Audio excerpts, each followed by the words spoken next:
নমস্কার, আমি কবিতা ক্লাব বন্ধু সপ্তর্ষি চ্যাটার্জি। নদিয়া জেলা থেকে অনুপ কুমার বিশ্বাস লিখেছেন অনুগল্প বাঁক বদল। আমি অনুগল্পটি পড়ার চেষ্টা করছি। নববর্ষের সকাল, জানালার পাশে রাখা টেবিল ঘড়ির টিকটিক শব্দেও অর্ণবের হৃদয়ের শূন্যতাকে যেন আরও বাড়িয়ে তুলছিল। ডায়েরির পাতা উল্টাতে গিয়ে হঠাৎ বাংলা নববর্ষের কয়েকটা গ্রিটিংস কার্ড পড়ে গেল। প্রতি বছর ইরা নিয়ম করে দিত। একটা কার্ড তুলে অর্ণব দেখলো, তাতে লেখা, তুমি আমার পাশে থাকলেই সব কিছু চির নতুন। টেবিলের উপর রাখা চাবির গোছাটা আজও তেমনই পড়ে আছে।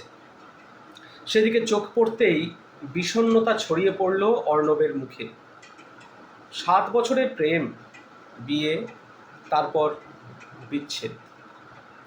অফিসের সহকর্মী লিনার জন্য ইরার সঙ্গে ভুল বোঝাবুঝি, পরকীয়ার অভিযোগে ডিভোর্সের সিদ্ধান্ত, সব কিছুই খুব তাড়াতাড়ি ঘটে গেল। টেবিলে রাখা ঝিনুক আর শঙ্খ দুটো হাতে তুলে নিল অর্ণব। হানিমুনের দীঘায় বেড়াতে গিয়ে সি বিচে পাশাপাশি হাঁটতে হাঁটতে কুড়িয়ে পাওয়া ঝিনুক আর শঙ্খ, সে দুটো হাতে নিয়ে ইরা বলেছিল, এগুলো আমাদের প্রেমের স্মৃতি হয়ে থাকবে।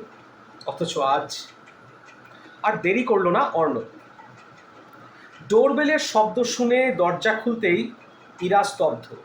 সামনে অর্ণব, হাতে সেই শঙ্খ আর ঝিনুক, ওদের প্রেমের স্মৃতি। অর্ণব মৃদুস্বরে বলল, আচ্ছা ইরা, সব কিছু আবার নতুন করে শুরু করা যায় না? ইরার চোখে জল চলে এলো। বলল, আমিও তো চেয়েছিলাম, কিন্তু না, আজ আর কোনো কিন্তু নয়। ডিভোর্সের কাগজটা ছিঁড়ে টুকরো করে অর্ণব বলল, আমায় ক্ষমা করে দিতে পারবে না? চোখের জল মুছে অর্ণবের হাতে হাত রাখল ইরা। ধন্যবাদ।